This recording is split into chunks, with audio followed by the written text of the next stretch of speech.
Kelly's Soroka Life, and today I have two reviews for you. So every month for most of last year and starting again this year, I have been working with four magical items. And in February, I worked with the crystal sardonyx and the herb mugwort. And you can see I've done videos for those already, and you can see those. I'll have some links at the end of the video for those, and you can just go back in the channel and find those videos that I already did. So in addition to a crystal and an herb, I also work with a deck, and I work with or read a book and read a magical book. And you can see that I have lots of books, and most of them I have read, but there's a lot of them that I haven't read. And I wanted to make sure that when I was getting in books that I was actually reading them and getting things out of them. And I also have, you can't see it over here, but lots of decks. And I also wanted to make sure that I was working with decks that I did bring into my collection. And I also wanted to go back and maybe pull back a little bit on bringing in decks and go back to some that I've had for a while and do some study with them. You read them again, read the guidebooks again, and study with them again. And so I made a list of last year of four things that I wanted to do, because I wanted to do this with crystals and herbs as well. I'm studying herbalism, so I have a lot of herbs that I've been getting to know, and I also have a lot of crystals.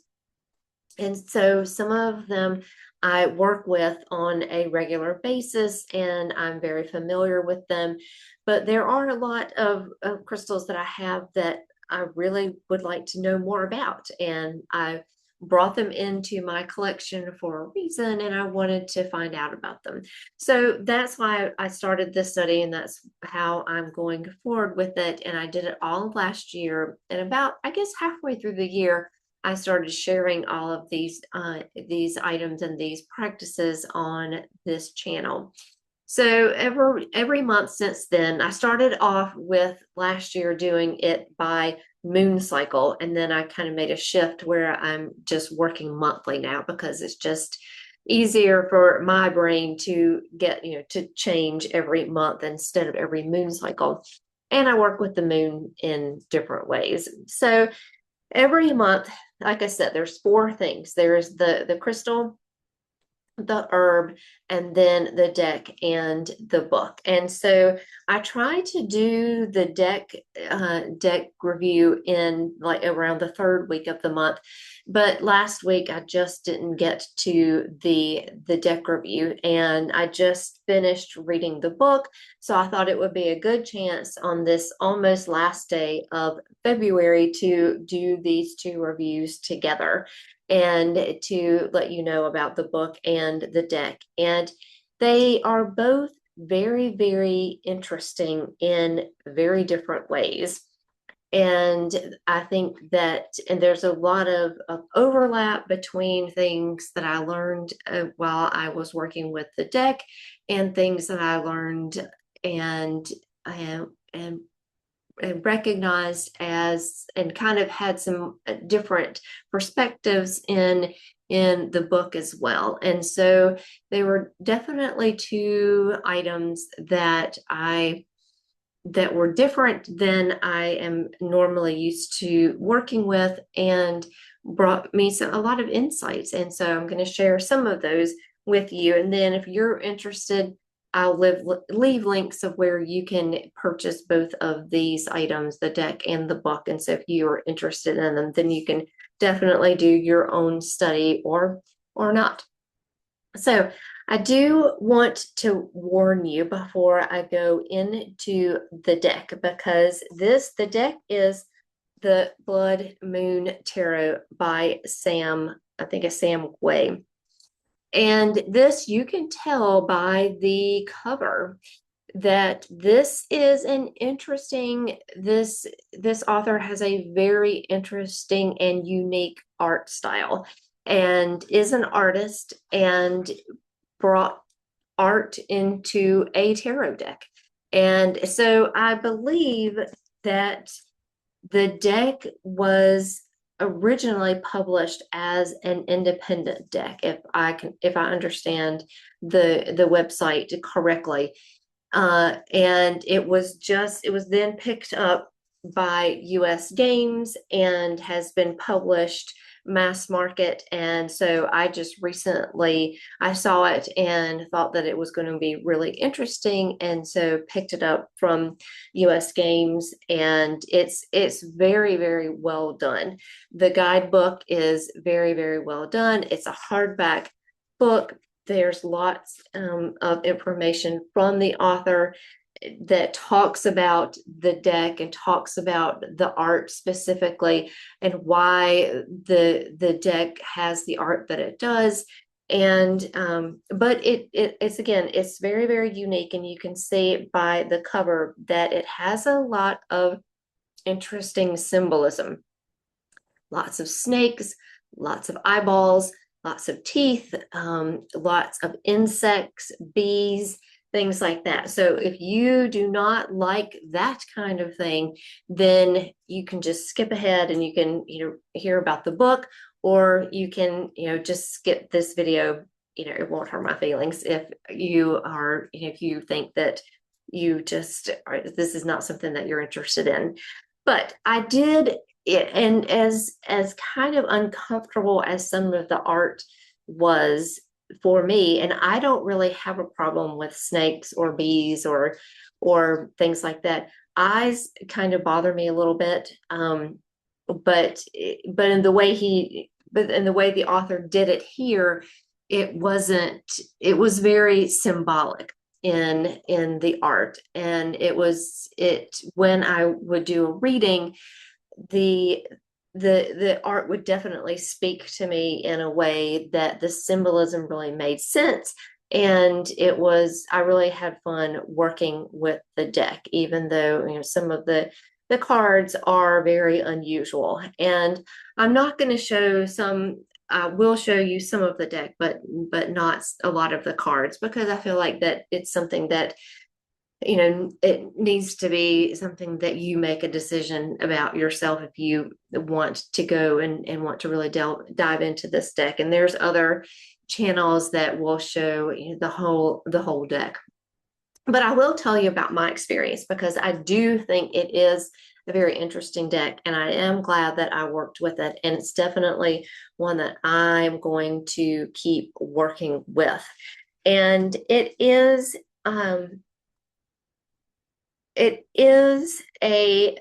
the cards themselves, and you can see this is the back of the cards. The cards themselves are really nice to work with. This is the back with some of the art from the artist on the back, in just this kind of one monochromatic tone, and then these backgrounds, and it is kind of a dark red, and it's got the dark red on the edges here. And it's not a gilding, but it has just colored edges. And the cards are they're the same width as a standard tarot deck, but a little bit taller. And so it makes, and I think that it was a good choice, because the art in here is, I'll show you.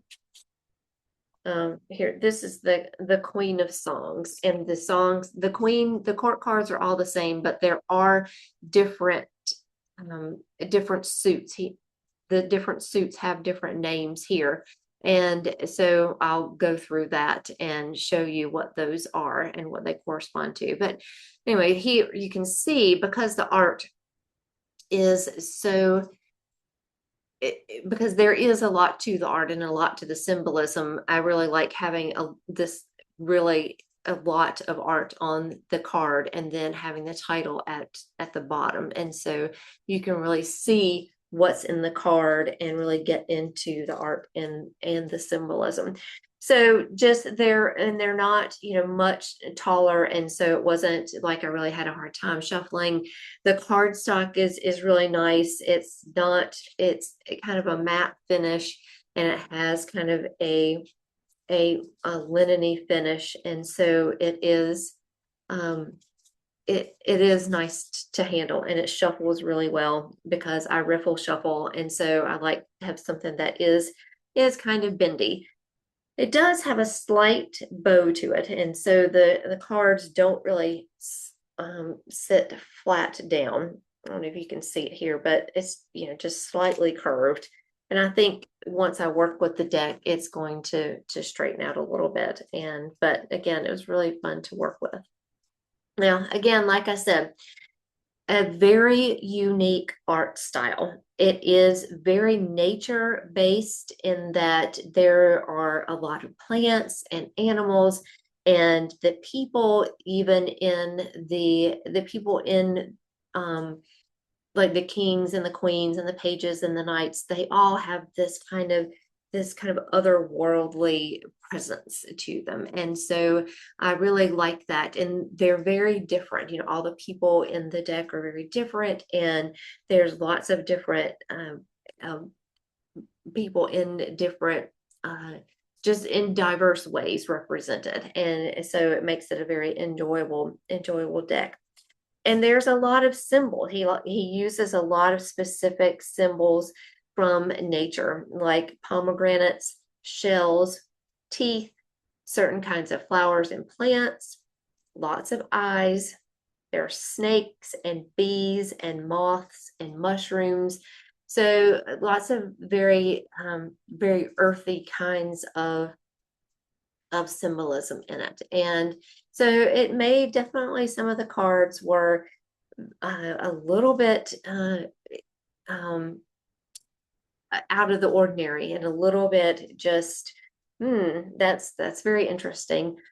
But once I read the whole guidebook and went through each card and read what the author had to say about each card and the questions that were in about each card in the guidebook, it really made a difference. And I really enjoyed reading with the deck, and it was one that I felt like that was very nature.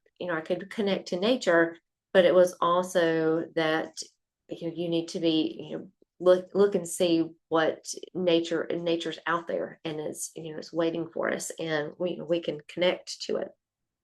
So in the deck, like I said, all of the major arcana cards are named the same. And then there's the page, the knight, the king, and the queen, which is pretty standard. But then each of the suits are renamed in a different suit. So the suit of swords is the suit of dreams. And I thought that was really interesting for dreams, because we think of dreams kind of as nebulous in our dreams, in our sleep. But our dreams can be like swords. They can be beautiful and imaginative and just flowy, and then they can be nightmares. And so this dreams suit for the swords I really liked. So here is, and again, lots of teeth and eyeballs. So just if you just turn away if you don't want to see it. But here is the 8 of dreams. So it would be the 8 of swords. And in traditional, like a Rider-Waite-Smith, the 8 of swords would be someone feeling trapped, someone feeling that there are swords all around, but you can't really see them. And so you can kind of see that here with this animal here trapping this person, and the person, if the person maybe just said, wait a minute, and stepped back a little bit, or was something that was more in their minds, keeping them from moving forward or keeping them trapped or coming after them like this, then they could this person could move on with it. So the dreams, so this is the Eight of Swords, or the Eight of Dreams. And so you can see how it's renamed into this dreams suit. And then let's see, the cups is the water, like the dreams is the air, which is the swords, and the cups, the water suit, is renamed to songs. And I'll show you one of the songs. So here's the page of songs. And you can see how there's lots of shells. I guess this is the water suit. And this person is the person there. And the person almost, kind of flows into the dress, and flows into the flowers, and flows into the water that's here. And you see the shell. And so it's got this kind of otherworldly look to it. So this is the songs, which is the water and the cups suit. And then the wands, or the fire suit, is the skins. And the skins have to do with snake skins. So if you're not a fan of snakes, look away, because there's lots of snakes in the skins suit. And I was kind of curious about this, about the skins and how that was going to work with the wands, but it really does work, I think, work well. And it has a lot of good reasoning behind being the skins. In the guidebook, you can read about skins and how snake skins are symbolic of transformation, of letting go of something, shedding something that doesn't really belong to us anymore, that we've outgrown. And it can be very transformative. And fire is, very transformative. It is something that can be creative, it can be destructive. And so once I kind of used the deck and did some readings with it, I did start to enjoy working with the skins and the wands. And then finally is the pentacles, which is the earth suit, of course. And here it is the suit of honey. And let me find a honey card.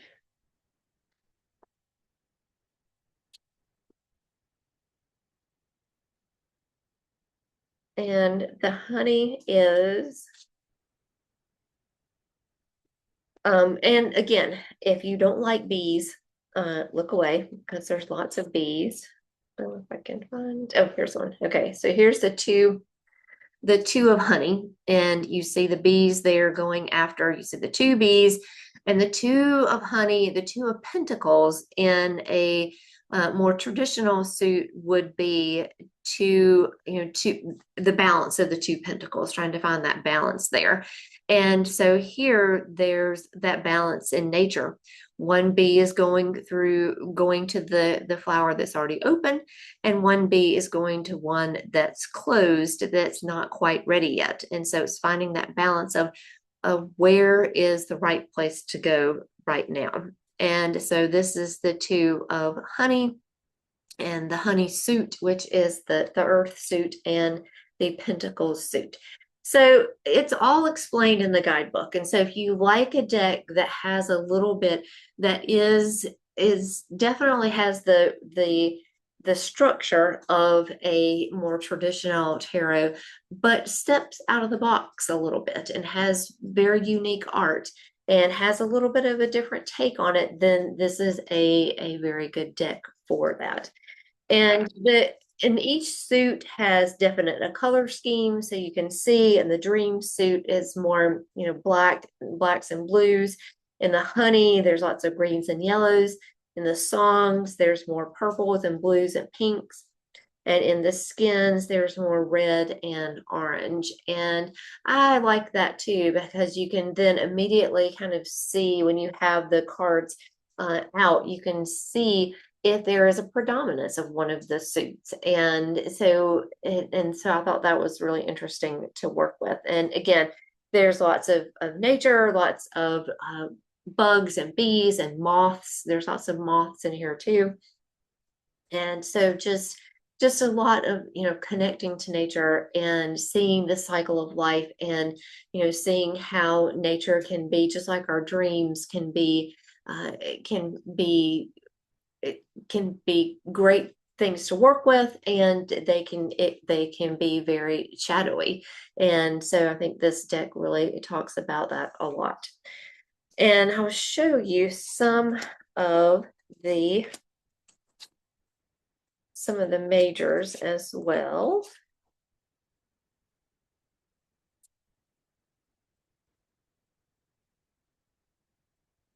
And so this is,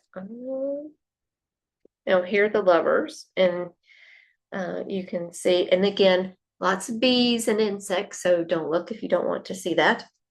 But here's the lovers, and you can see how there's, two people in the card, just like the lovers, but one has much more, much more kind of human features, and the other has much more nature features, and, that kind of melding of the lovers, and making that choice to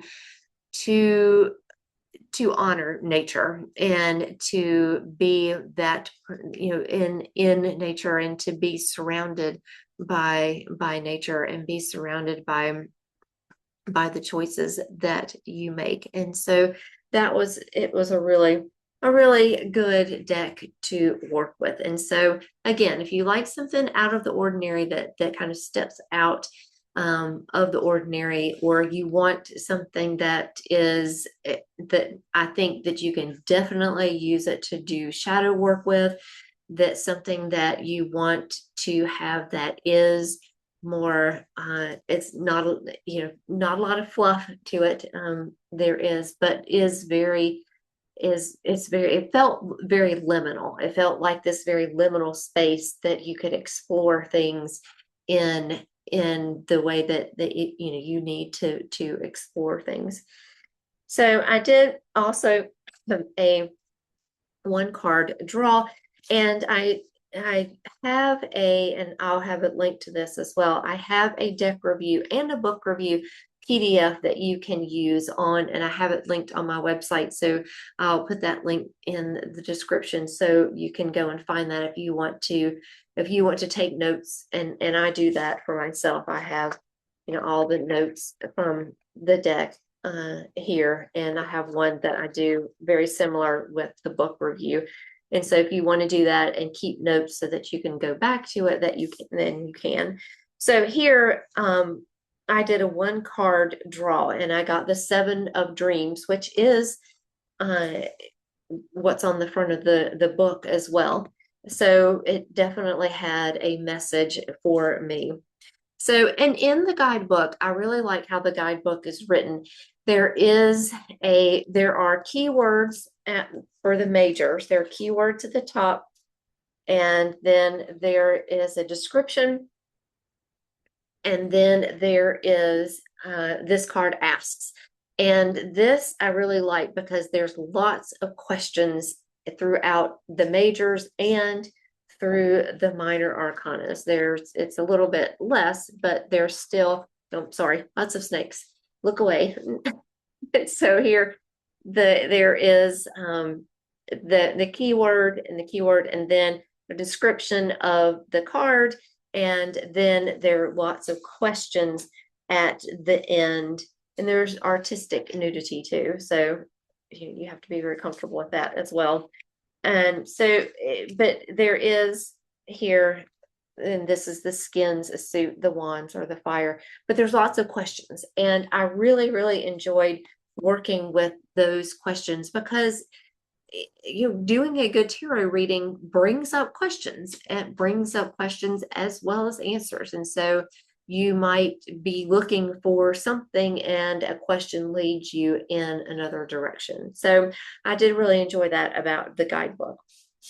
But the 7 of Dreams or the Seven of Swords here is, this card is from the guidebook about illusion and shape-shifting. And so this deck, the message to me was this deck, the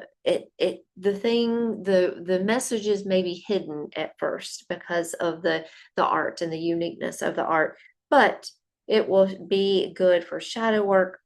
And when I want a different perspective, or I want to look through different eyes, looking through different eyes, like this person is looking through, not the eye that's uncovered, but these eyes on her hands. And so, looking at a different way, looking into your heart, using your heart and your emotion for that. So that is the Blood Moon Tarot by Sam Guay, and I will have a link to the website that you can, like I said, I got mine from the US Games, and it was the mass market version. And I think there is a next edition coming out. So I'll put that website, the author's website there, so you can go and look at it as well.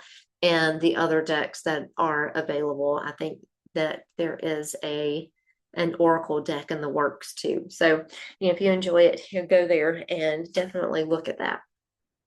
So that is the deck. And now on to the book review. So this is the book that I read, was Mary Magdalene Revealed. And this is a book that it came out in 2019, I believe. So it's been around a while. And I bought the book. It's been in my library for a while. And for some reason, I just never read it. And other things got pushed in front of it, or I got interested in something else.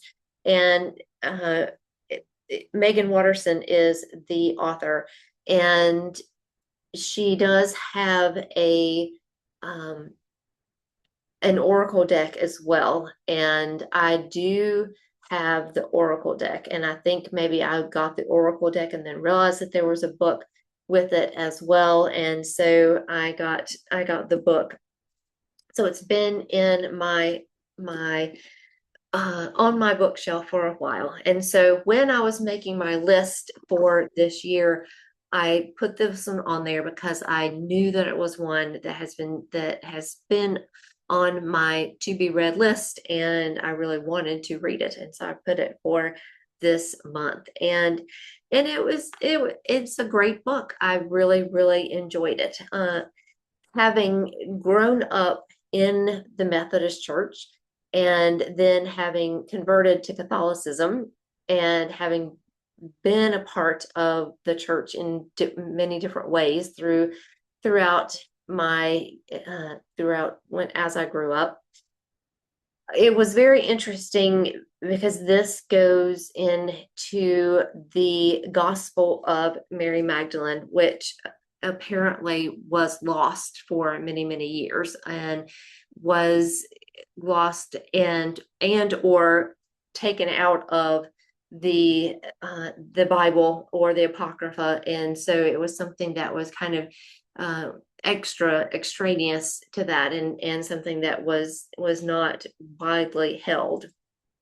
And so, I knew the story of Mary Magdalene, and always thought that it was, a very interesting story, and thought that it was, it was a very interesting, and I always kind of felt that there was more to it than just what was in the Bible. And, there is, after, being in the church and reading the Bible a few times, and just knowing that there are things that were left out of it, and there are things that are, that are missing, or that are just there and we've just lost. And so there are places that are, and I think that is one of the ways that the reasons that I kind of am where I am now in my practice, is that I felt like that that there was more beyond, that there was more to spirituality than just what was in the Bible, and the few Bible verses that we heard every Sunday, and the stories. And when I read the whole entire Bible, that was kind of one of the first ways that I just started getting a wider appreciation for spirituality and for religion and for different religions in the world. And so I I started reading more books about paganism and about other religions.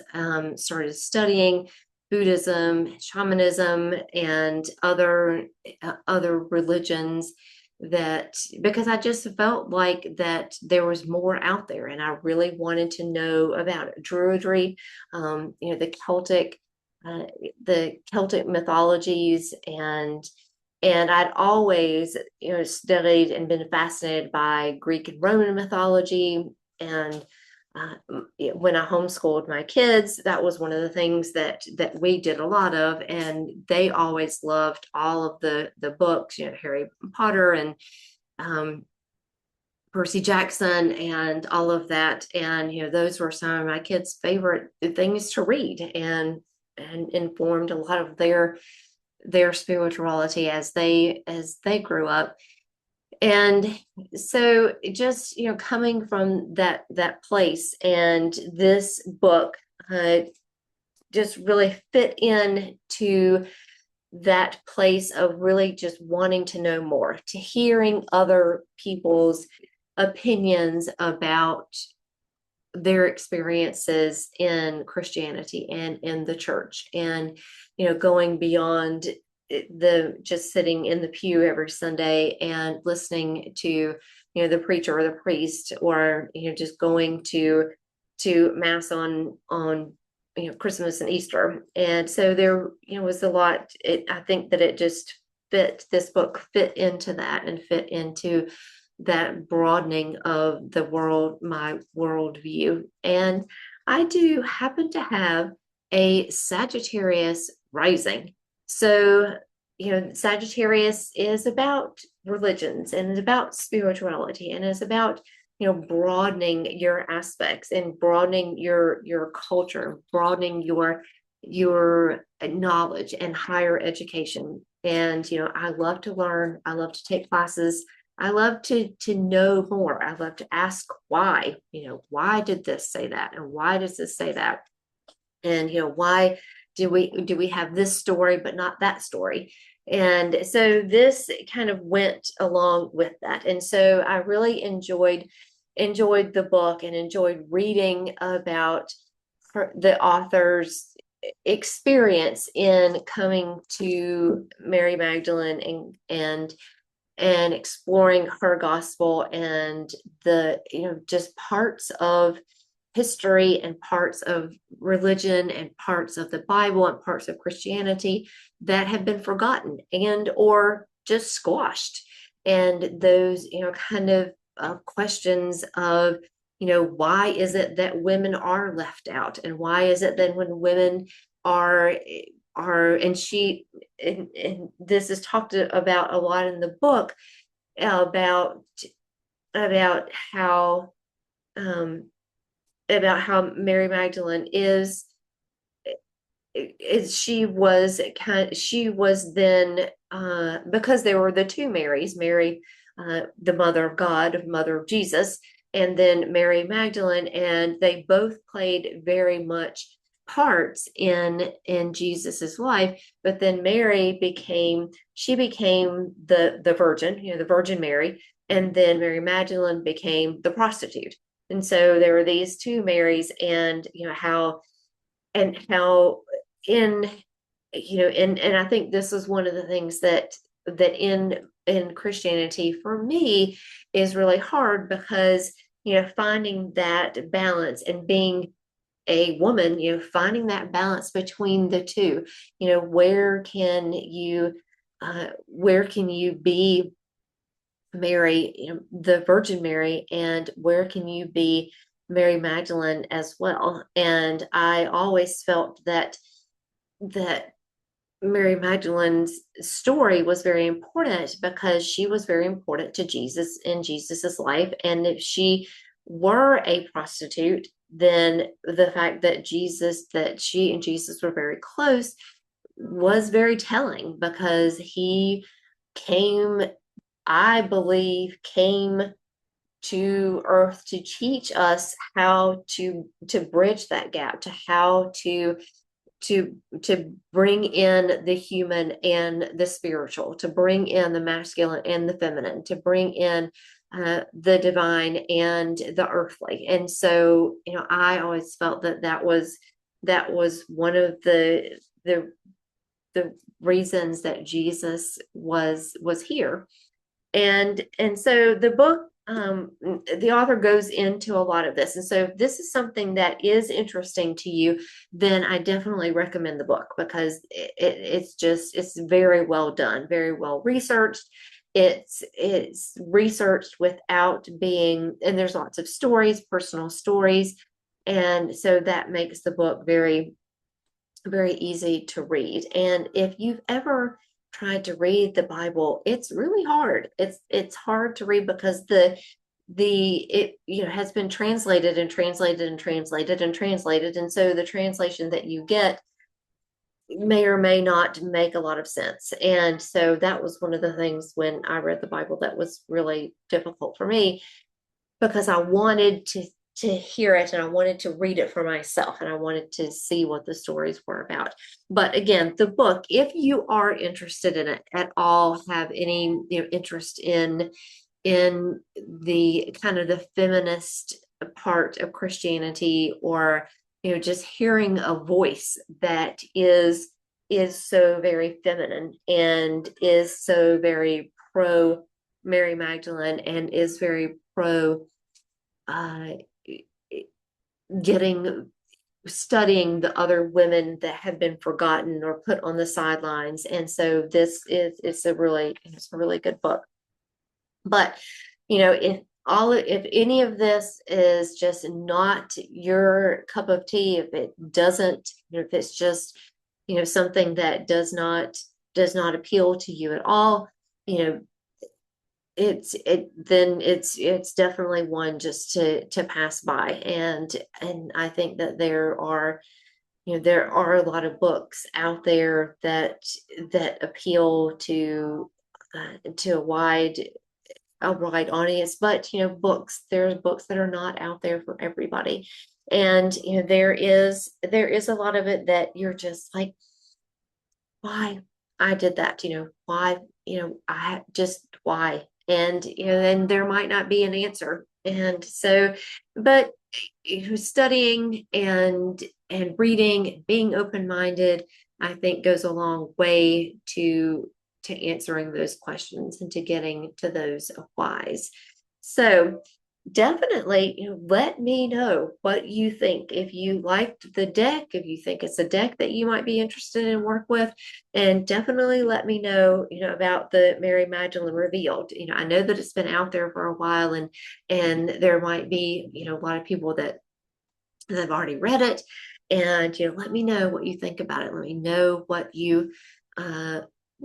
if you've read it, if you've heard of it, if you haven't heard of it, if you know the author, if this is all new to you, and what you think about it, what your feelings are, because I know that we all, especially in the witchy space, have sometimes similar stories in the way that we, especially as women, growing up in the church, if you grew up in the church, and how you feel about it, and some of the things that are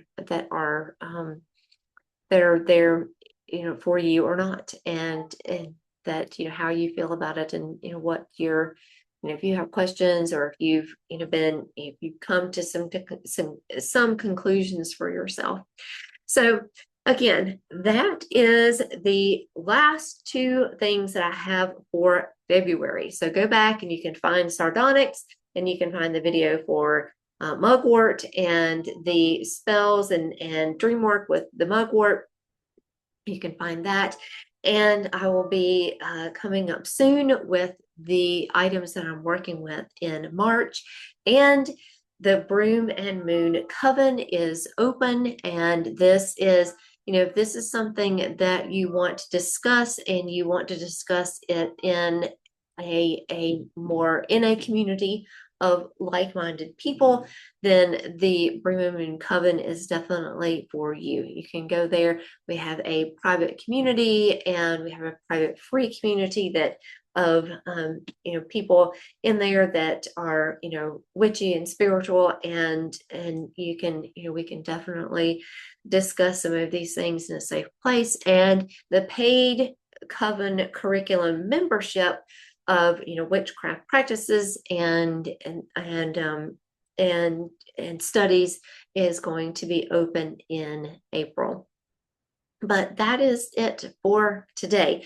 And if you stuck with me, thank you so much. I know this was a lot, but these were both, very in-depth book and deck, and I wanted to make sure that I covered them and really express my appreciation and the interesting things that I found out about each of those.